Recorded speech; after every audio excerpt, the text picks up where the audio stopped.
Hello everyone and welcome back to the channel BMS education class 8। आज हम पढ़ने वाले हैं यार क्वेश्चन एंड आंसर एक्सप्रेस इस सीरीज़ का सेकंड वीडियो।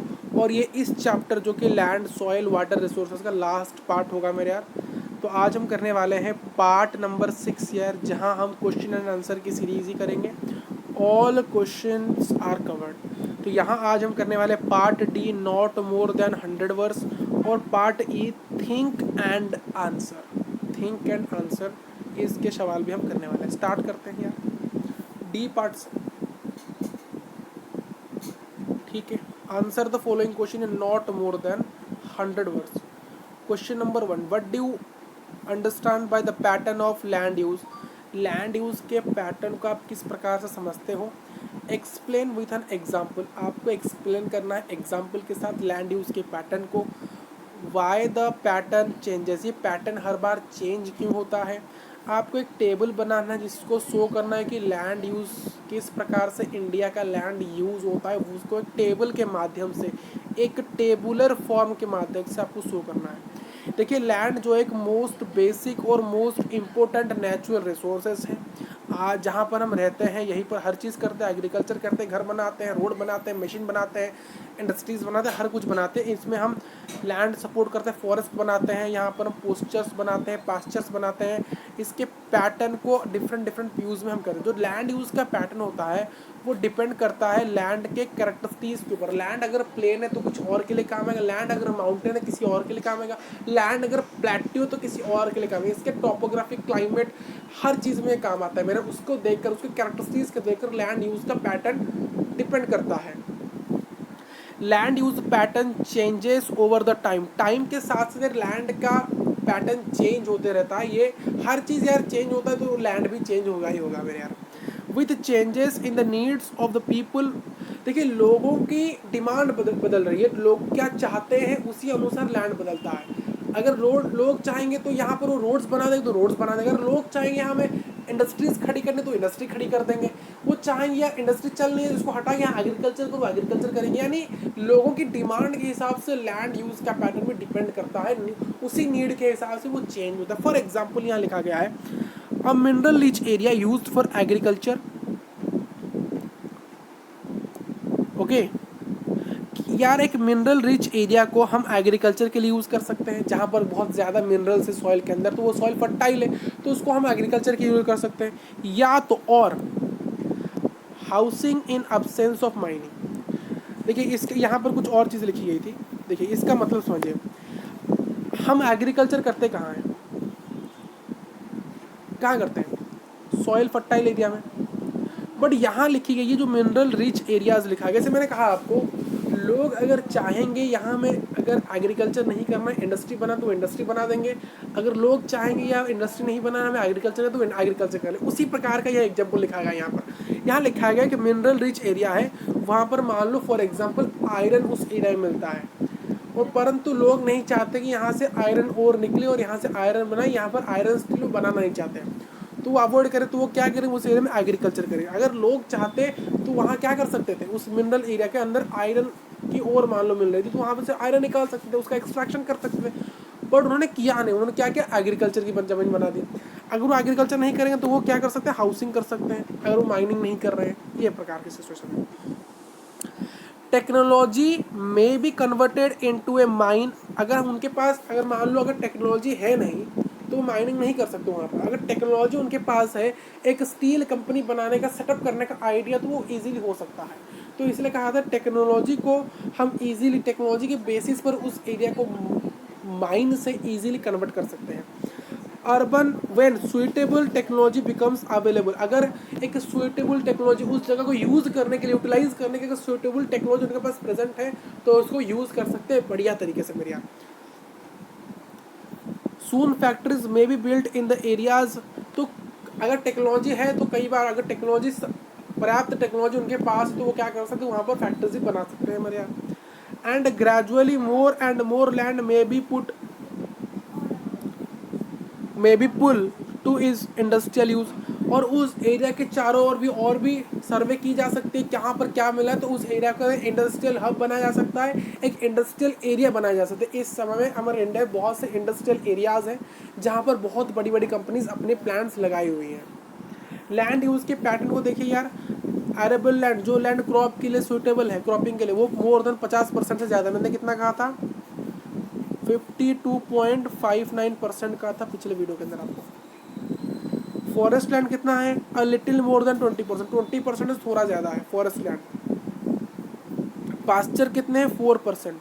अदर्स जो कि अनप्रोडक्टिव लैंड है वो रिमाइंडर, बाकी बच गए जितने, कितने बचे, 50, 60, ये 50 और ये 20, 70, ये 74% हो गए। तो यहाँ पर 50 प्लस 20 कितने होते हैं यार, 70 होते हैं। ये 20 से ज़्यादा है, ये 30 भी हो सकता है, 21 भी हो सकता है, इसलिए यहाँ पर ये रिमाइंडर लिखा गया, यहाँ पर रिमेनिंग लिखा गया, मतलब यहाँ पर बाकी परसेंटेज को यूज़ नहीं किया गया है, रिमाइंडर लिखा, क्योंकि यहाँ पर लिटिल मोर देन 20% लिखा गया है, या मोर देन 50% लिखा है, 40% ज़्यादा, और ये 20% से थोड़ा सा ज़्यादा, और ये पर 4%। तो अप्रोक्स कर लो यार, टोटल 74% हो रहे, तो बाकी बच गए जितने, 50 प्लस 20 74, 70 और प्लस 4 74। तो यार इस प्रकार की ये आपकी कैलकुलेशन है, ठीक है। इसको मिटा दो, आपको इतना ही याद रखना है भाई, एरेबल लैंड है मोर देन 50%, फॉरेस्ट लैंड है लिटिल मोर देन 20%, पास्चर्स 4%, बाकी बचे रिमाइंडर, बाकी जितने बच गए, बाकी की परसेंटेज इतनी बच गई जो हमने कैलकुलेट नहीं किया, वो आपके अदर लैंड्स हो गए मेरे यार। बट आपने अरेबल लैंड जो कि वर्ल्ड के अंदर कितना है, 1/10 पर है, और इंडिया के अंदर 52.59%, ये एग्जैक्ट मैंने बताया था पिछले क्लास के अंदर आपको।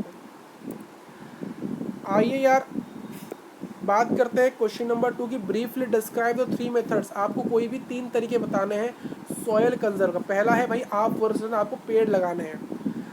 The planting of large area with trees, बड़े बड़े एरियाज में, बहुत लंबे एरियाज के अंदर, बड़े एरियाज के अंदर आप ट्रीज को प्लांट करो, उसको ऑफोरेस्टेशन कहा जाता है हमारे यहाँ। पेड़ लगाने को ऑफोरेस्टेशन कहा जाता है, पेड़ काटने को डीफोरेस्टेशन कहा जाता है। ऑफोरेस्टेशन एक बहुत इफेक्टिव मेथड है सॉइल के इरोजन को चेक करेगा। सॉइल इरोजन एक डिजास्टर है जो कि क्रिएट करता है soil degradation in steepy slopes Terrence.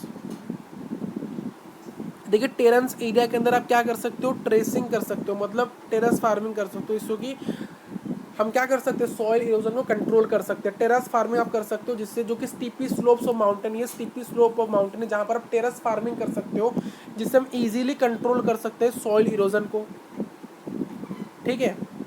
अगर नॉर्मल स्लोप है, मतलब स्टीपी स्लोप नहीं है, ढलान नहीं है, नॉर्मल प्लेन है, तो वहाँ पर आप काउंटर प्लोइंग कर लो, काउंटर्स के एरिया की तरफ ऑफ प्लोइंग कर लो। या कुछ मेथड्स आपको मैंने बताए थे, मल्चिंग बताया था यार, मल्चिंग याद है कि नहीं, मल्चिंग बताया था, काउंटर बैरियर्स बताया था, रॉक डैम्स बताया था, टेरेक्स फार्मिंग बताया था, इंटर क्रॉपिंग बताया था यार, काउंटर बैरियर्स बताया था, काउंटर प्लोइंग बताया था, हालांकि रिपीट हो गया है, रॉक डैम से भी रिपीट हो गया है। और क्या बताया था मैंने, शेल्टर बेड्स बता दिए, बहुत से मेथड आपको बता दिए। सभी मेथड्स किसके लिए काम आते हैं, सॉइल कंजर्वेशन के लिए, ठीक है। ये सभी कुछ मेथड्स है। काउंटर बैरियर्स, एक काउंटर प्लॉनिंग से आप बैरियर बना सकते हो ग्रास मदद से, मतलब प्लांटिंग करके ट्रीज का, और जो कि एक नेचुरल बैरियर की तरह काम आता है, जो कि सॉइल इरोजन को चेक करता है। आप एम्बैकमेंट बना सकते हो सॉइल्स का, और रॉक समोले, तो यहाँ पर बोला जा रहा है कि आप रॉक डैम बना सकते हो, बेसिकली रॉक डैम बना सकते हो। आप रेन वाटर के फ्लो से, आप उसको to check the flow of rain water slopes.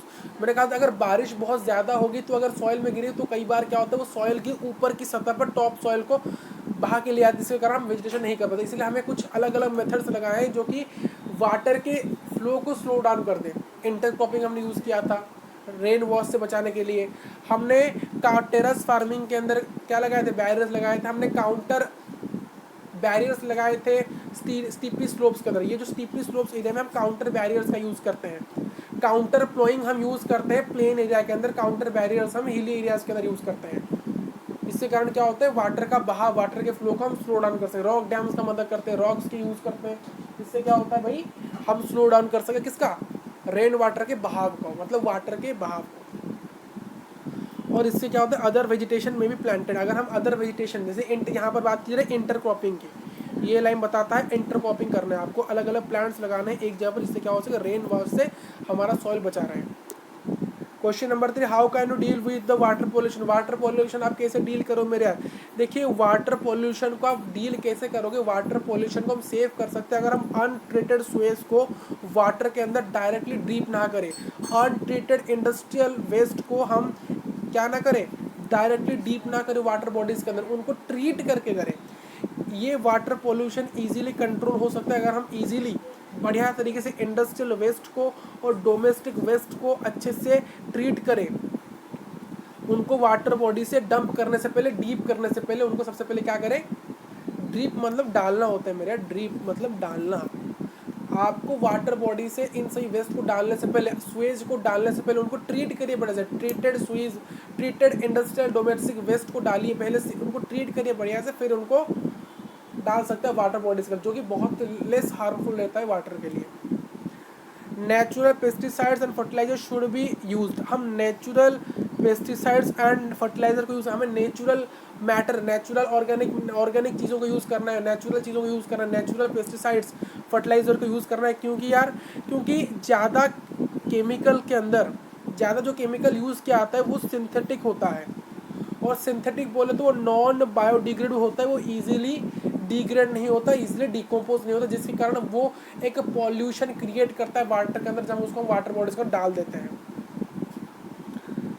और ये they are washed into drinking water source by the surface run. ये क्या होते हैं, धीरे धीरे बहाकर, ये जो नॉन बायोडिग्रेडेबल सब्सटेंस धीरे धीरे बहाकर ये ड्रिंकिंग सोर्स ऑफ वाटर पहुंच जाते हैं, जिसको हम पीते हैं और बीमार पड़ते हैं। मतलब यहाँ पर भी हमारे लिए भी खराब, हम कॉन्टामिनेशन होते हैं, हम कॉन्टामिनेटेड हो जाते हैं कॉन्टामिनेटेड वाटर पी के मेरे यहाँ। organisms, they accumulate in the bodies of organism causing various health problems। देखिए क्या होता है, अगर हम इनको, ये जो अनट्रीटेड वेस्ट और जो केमिकल, जो सिंथेटिक केमिकल है, आर्टिफिशियल केमिकल फर्टिलाइजर्स हैं, पेस्टिसाइड्स, अगर हम उनको वाटर बॉडीज में डालें, जो कि वाटर बॉडी के ऑर्गेनिज्म, एक्वाटिक ऑर्गेनिज्म के अंदर क्या होता है, वो एक्यूमुलेट होते हैं, जिसके कारण उनको एक बहुत से हेल्थ इशू क्रिएट होते हैं पूरे वाटर के अंदर। एक वाटर क्या होता है, बहुत ज़्यादा ही पॉल्यूटेड हो जाता है। अगर आप वहाँ नहाने जाओगे या फिर उस पानी को आप पी रहे हो तो आप भी वैसा बीमार पड़ोगे। They can be remove from water only by distillation. अगर डिस्टिलेशन प्रोसेस होता है वाटर को प्योर करना, ये वाटर को प्योर करके अच्छे से ट्रीट करके हम उन सभी चीज़ों को निकाल सकते हैं। आइए स्टार्ट करते हैं E number part, think and answer. Question 1, how explain how eco friendly methods can control soil pollution. Eco friendly methods बताने जो कि सॉइल के पॉल्यूशन को, सॉइल कंटामिनेशन को कंट्रोल कर सके। Soil erosion can be checked by afforestation.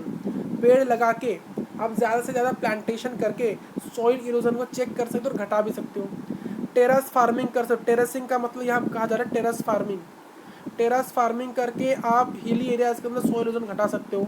Counter flowing कर कर आप नेचुरल बैरियर के अंदर जो एक्ट करता है उसको आप प्लेन एरियाज के अंदर क्या सकते हो, सॉइल इरोजन घटा सकते हो। एम्बैंकमेंट्स बना सकते हो जिससे आपका सॉइल इरोजन घट जाएगा। गुलीज, आप गुलीज को प्लॉगिंग गुलीज, देखिए गुली इरोजन में कई बार हो जाता है, गुली इरोजन को अवॉइड करने के लिए हम रॉक डैम्स का यूज़ करते हैं। हालांकि आप सिंपली अगर गुलीज का यूज़ करोगे तो क्या होगा, गुलीज एक प्रकार के बड़े बड़े पत्थर होते हैं यार। गुलीज क्या होता है, गुलीज कई बार गुली इरोजन क्रिएट कर देते हैं तो उसको हम रॉक डैम से रोक सकते हैं। बट कई बार गुलीज काम आ जाते हैं सॉइल इरोजन को चेक करने के लिए। मल्चिंग का यूज़ करते हैं। मल्चिंग यार, सॉइल के ऊपर मल्च का लेयर लगा के उसके ऊपर आपको पेड़ लगाना होता है तो मल्चिंग कहा आता है। स्ट्रिप क्रॉपिंग आप कर सकते हो, इंटर क्रॉपिंग कर सकते हो। आप शेल्टर बेल्ट यूज़ करते हो, बड़े कोस्टल एरियाज के अंदर बड़े बड़े पेड़ लगा के विंड इरोजन से हमारे सॉइल को बचा सकते हो। Soil fertility can be maintain by crop rotation. Crop के रोटेशन से, क्रॉप के बदलाव से आप बार बार क्रॉप्स को चेंज करके सॉइल फर्टिलिटी को बढ़ा मेंटेन रख सकते हो। Preventing salinisation and using natural alternative chemical. आपको यार ज़्यादा सिंथेटिक चीज़ों को यूज़ नहीं करना है। आपको केमिकल फर्टिलाइजर और पेस्टिसाइड्स के नेचुरल अल्टरनेटिव मतलब ऑर्गेनिक मीन्स, ऑर्गेनिक चीज़ों को, ऑर्गेनिक पदार्थों को, ऑर्गेनिक सब्सटेंस को ज़्यादा यूज़ करना है सॉइल की फर्टिलिटी मेंटेन रहने के लिए। क्वेश्चन 2 और लास्ट 2 क्वेश्चन है आपके। Why are the legumes often grown in rotation with other. वो जो लेगुमिन्स होते हैं ये बाकी के क्रॉप के साथ कैसे ग्रोन हो जाते हैं रोटेशन के बावजूद। हम क्रॉप रोटेशन करते हैं ना, क्रॉप रोटेशन हम क्या करते हैं, भाई सॉइल की फर्टिलिटी को मेंटेन रखते हैं। All crops do not use the same nutrients, हर एक क्रॉप्स के अंदर एक ही, हम क्या हर एक न्यूट्रिएंट्स, हर एक खाना खाते हैं सिर्फ एक ही न्यूट्रिएंट पाने के लिए? नहीं, किससे हमें कार्बोहाइड्रेट मिलता है, किससे प्रोटीन मिलता है, किससे विटामिन मिलता है, किससे मिनरल्स मिलता है, अलग अलग। Hence the crops requiring different nutrients are grown in succession to give the soil same.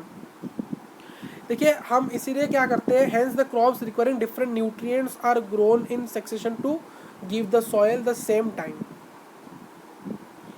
इसी प्रकार से जो अलग अलग क्रॉप्स हम लगाते हैं उनको भी अच्छे से उगने के लिए हमारे सॉइल को भी अलग अलग न्यूट्रिएंट्स चाहिए, ठीक। इस प्रकार से हमें चाहिए होता है, अलग अलग चीज़ हम खाते हैं, अलग अलग न्यूट्रिएंट्स पाते हैं, उसी प्रकार से हमारे सॉइल को भी अलग अलग न्यूट्रिएंट्स चाहिए होता है डिफरेंट डिफरेंट क्रॉप्स को ग्रो करने के लिए और सॉइल को फर्टाइल रहने के लिए। To regain the nutrients lost in earlier, बाकी के जो सीजन्स के अंदर जो न्यूट्रिएंट्स खत्म हो चुका है उस सॉइल के अंदर, उसको हम कैसे रीगेन कर सकते हैं? सॉइल रोटेशन करके। क्या करके? सॉइल रोटेशन करके। अगर सॉइल की फर्टिलिटी खत्म हो चुकी है, वह खराब हो चुका है, उसके पास इतना न्यूट्रिएंट्स नहीं है कि वो एक अच्छा सा क्रॉप ग्रो नहीं कर पा रहा है, हम उसको कैसे फिर से फर्टाइल करें? जो इनफर्टाइल है सॉइल उसको कैसे फर्टाइल करें? उसके लिए सबसे शानदार मेथड है उसके फर्टिलिटी को मेंटेन करने के लिए वापस लेने का क्रॉप रोटेशन करना। इस क्रॉप रोटेशन से प्रोसेस से क्या होता है, हम सॉइल के फर्टिलिटी को रिजर्व कर सकते हैं, मेरा प्रिजर्व कर सकते हैं, मतलब फिर से रीगेन कर सकते हैं, फिर से उसको बाउंस बैक कर सकते हैं उसके फर्टिलिटी को। मेरे यहाँ क्रॉप्स चर्चेस लेग्यूमस, ये जो लेग्यूमस क्रॉप्स होते हैं ये क्या होते हैं, इनके अंदर ये इनके पास एक कैपेसिटी हो गई नाइट्रोजन को रीस्टोर कर सकती है, नाइट्रोजन को रीस्टोर कर सकते हैं to the soil through the action of bacteria living in the reacts. ये नाइट्रोजन है ये बहुत इंपॉर्टेंट है सॉइल के फर्टिलिटी को रीगेन करने के लिए, वापस लाने के लिए। इसलिए हम क्या करते हैं, क्रॉप रोटेशन करते हैं, और क्रॉप रोटेशन में हम लेग्यूमिन्स का यूज़ करते हैं। लेग्यूमिन्स एक ऐसी क्या है, खेती है, लेग्यूमिन्स ऐसी चीज़ें हैं जहाँ पर उनका क्या हम करते हैं जो कि बहुत यूज़फुल है कि जो नाइट्रोजन को रीस्टोर कर सके। एक राइजोपस एक बैक्टीरिया है जो कि लेग्यूमिन के साथ मिलके क्या करता है, नाइट्रोजन को रीस्टोर करता है, मेरे यहाँ नाइट्रोजन को रीस्टोर करता है। और रीस्टोर करके क्या होता है, जो नाइट्रोजन क्या होता है एक सॉइल के अंदर जाता है और सॉइल को न्यूट्रिएंट देता है जो कि उसके फर्टिलिटी को रीगेन करने में मदद करता है। लास्ट क्वेश्चन यार, question number 3, why is irrigation harmful in areas of poor drainage. जिस एरिया के अंदर ड्रेनेज बिल्कुल है, ड्रेनेज सिस्टम मतलब ड्रेन्स अच्छे से नहीं बने हैं, वहाँ पर इरिगेशन हार्मफुल कैसे है? देखिए, irrigated farming in region of poor drainage often cause salinisation, accumulation of salts in the surface soil। क्या होता है, ये क्या होता है, सॉल्टिनेशन। ओके, सॉइलिनेशन, सलाइनेशन। ओके, ये सलाइनेशन है, ठीक है, यहाँ पर भी लिखा था शायद, कहाँ लिखा था ये, प्रिवेंटिंग सलाइनेशन। सॉइल फर्टिलिटी को आप क्रॉप रोटेशन अगर यूज़ करोगे तो क्रॉप रोटेशन से सलाइनेशन भी रुक जाता है, मतलब सरफेस के अंदर सॉइल कम हो जाता है। वही चीज़ें लिखी गई थी, ठीक है। मैंने गलती से इसको सॉइलेशन कह दिया था, सॉइलेशन कह गया था, ये सैलिनेशन है, सलाइन होता है मतलब सॉल्टी इन नेचर हो जाता है, वही चीज़ें लिखी गई है। देखिए, इरीगेटेड फार्मिंग, हम पानी जो एग्रीकल्चर के अंदर पानी देते हैं, इरिगेशन करते हैं, पानी देने के उसी प्रोसेस, अगर आप क्रॉप्स को वाटर देते हो, इस वाटर देने के इस प्रोसेस को हम क्या कहते हैं, इरिगेशन कहते हैं। आई होप कि आपने इस चीज़ को साइंस में पढ़ा होगा, जो हमें डिफरेंट प्रोसेस होते हैं, जो कि सोइंग हो गया, इरिगेशन हो गया। इरिगेशन दो प्रकार के थे, ड्रिप इरिगेशन, स्प्रिंकल इरिगेशन। ये कुछ मेथड जो कि साइंस के चैप्टर्स के अंदर है, ठीक है, ये साइंस के अंदर होता है। बेसिकली ये कॉन्सेप्ट होता है इरिगेशन क्या होता है, ये साइंस के अंदर आपको मिलेगा। जो चैप्टर आपका क्रॉप प्रोडक्शन एंड मैनेजमेंट, उसमें अंदर है साइंस, उसी के अंदर ही है। क्रॉप प्रोडक्शन एंड मैनेजमेंट के अंदर ही आपका इरिगेशन का प्रोसेस के बारे में बताया गया है। और कहा गया है कि भाई साहब कि ऑर्गेनिक चीज़ों का यूज़ करना चाहिए प्लांट को अच्छे ग्रोथ के लिए।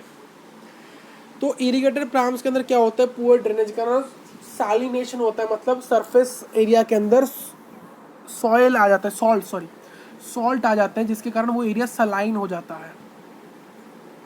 ठीक है। द इरीगेशन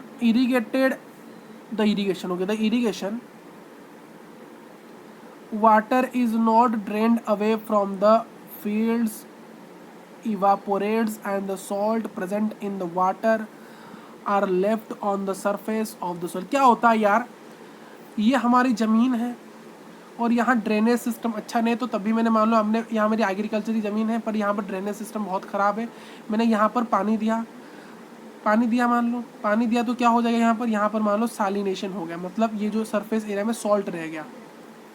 बट क्या होगा ये जो पानी तो यहाँ मान लो ड्रेन, हम कहते हैं ना यार ड्रेन नहीं है तो पानी तो सरफेस में रहेगा, मतलब हमारे फील्ड के ऊपर ही रहेगा। बट समय समय पर क्या होगा, जब धीरे धीरे एक क्या होगा, वार्म क्लाइमेट आने लगेगा, सन आने लगेगा, मानसून धीरे धीरे चला आएगा, वो जो पानी है, वो जो वाटर है वो धीरे धीरे इवापोरेट कर जाएगा।